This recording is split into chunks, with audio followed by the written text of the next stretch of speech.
ಆದ್ಮೇಲೆ ಫೋನ್ಗಳನ್ನು ಬಳಸೋದ್ರಿಂದ ಏನೆಲ್ಲ ತೊಂದರೆಗಳಾಗ್ತಾ ಇದೆ ಅಂತ ನಮ್ಮೆಲ್ಲರಿಗೂ ಗೊತ್ತಿದೆ.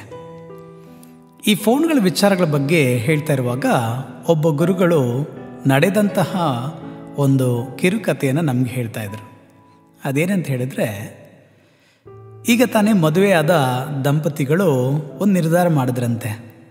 ನೋಡಿ, ಈ ಫೋನಿಂದ ನಮಗೆ ತುಂಬ ತೊಂದರೆಗಳಾಗುತ್ತೆ, ಆದ್ದರಿಂದ ನಮ್ಮ ಮಧ್ಯೆ ಏನು ಮುಚ್ಚುಮರೆನೇ ಇರಬಾರ್ದು, ನಾವು ಒಂದೇ ಫೋನ್ ಯೂಸ್ ಮಾಡೋಣ ಅಂತ ಹೇಳಿ ಅವ್ರು ನಿರ್ಧಾರ ಮಾಡಿದ್ರಂತೆ.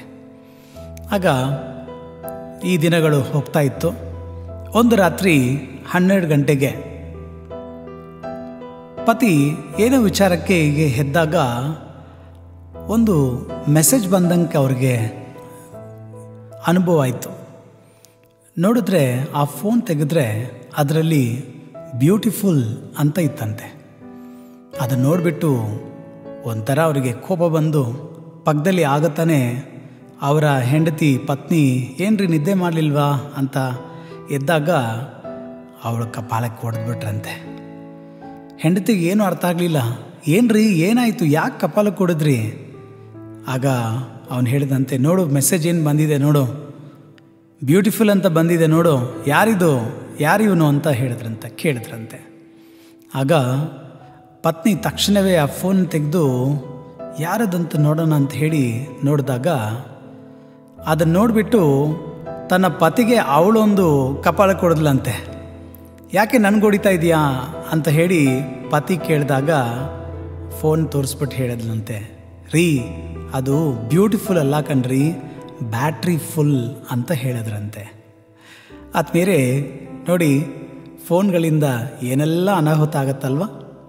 ಹಲವಾರು ಬಾರಿ ಕುಟುಂಬದಲ್ಲಿ ಆದ್ಮೇಲೆ ಸಂಬಂಧಗಳಲ್ಲಿ ಬಿಡುಕು ಬರೋದು ಸಂಶಯದಿಂದ. ಸಂಶಯ ಕುಟುಂಬದಲ್ಲಿರುವ ನಂಬಿಕೆಯನ್ನು ಒಡೆದು ಹಾಕುತ್ತೆ, ಭರವಸೆಯನ್ನು ಕಿತ್ತಾಕ್ಬಿಡತ್ತೆ. ಈ ಒಂದು ಸಂಶಯ ಅನ್ನೋದು ಕುಟುಂಬದ ಜೀವನದಲ್ಲಿ, ದಾಂಪತ್ಯ ಜೀವನದಲ್ಲಿ ಇದೊಂದು ಕ್ಯಾನ್ಸರ್ ರೋಗದಂತೆ ಅಂತ ಹೇಳ್ತಾರೆ ಕೆಲವು ಮಾನಸಿಕ ತಜ್ಞರು. ಒಂದು ವೇಳೆ ಕುಟುಂಬದಲ್ಲಿ ಈ ಒಂದು ಸಂಶಯ ವಿಚಾರದಿಂದ ಕುಟುಂಬಗಳು ಒಡೆದು ಹೋಗಿ ನಂಬಿಕೆ ಕಳ್ಕೊಂಡ್ಬಿಟ್ಟಿದ್ರೆ, ಶಾಂತಿ ನೆಮ್ಮದಿ ಹೋಗ್ಬಿಟ್ಟಿದ್ರೆ ಏನು ಮಾಡೋದು? ಪ್ರತ್ಯೇಕವಾಗಿ ಮಾಡಬೇಕಾಗಿರೋದು ಒಂದು, ಕುಟುಂಬದಲ್ಲಿ ಪತಿ ಪತ್ನಿ ಸಂಭಾಷಣೆ ಮಾಡಬೇಕು, ಕಮ್ಯುನಿಕೇಟ್ ಮಾಡಬೇಕಂತ ಆಂಗ್ಲದಲ್ಲಿ ಹೇಳ್ತಾರೆ. ಮಾತಾಡ್ಕೋಬೇಕು. ಏನು ಸಂಶಯ ಅದರ ಬಗ್ಗೆ ಪ್ರತ್ಯೇಕವಾಗಿ ಸರಿಯಾದ ಸಮಯದಲ್ಲಿ, ಸರಿಯಾದ ರೀತಿಯಲ್ಲಿ, ಸರಿಯಾದ ಪದಗಳನ್ನು ಉಪಯೋಗಿಸಿ ಸಂಶಯದ ಬಗ್ಗೆ ಹೇಳಿಕೊಂಡ್ರೆ ಅಲ್ಲಿ ಭರವಸೆ ಹುಟ್ಟಲಿಕ್ಕೆ ಸಾಧ್ಯತೆ ಆಗುತ್ತೆ. ಯಾರಿಗೆ ಸಂಶಯ ಜಾಸ್ತಿ ಇದೆ ಅವರು ತಮ್ಮನ್ನೇ ಕೇಳ್ಕೋಬೇಕು, ಎಲ್ಲಾದರೂ ಒಂದು ರೀತಿಯಲ್ಲಿ ನನಗೆ ಬರ್ತಾ ಇರುವಂಥ ಈ ಸಂಶಯ ಸರಿನಾ ಅಥವಾ ನಾನೇ ಒಂದು ರೀತಿ ಕಲ್ಪನೆ ಮಾಡ್ಕೊಂಡಿದ್ದೀನ ಅಂತ ಅವ್ರು ಕೇಳ್ಕೋಬೇಕು.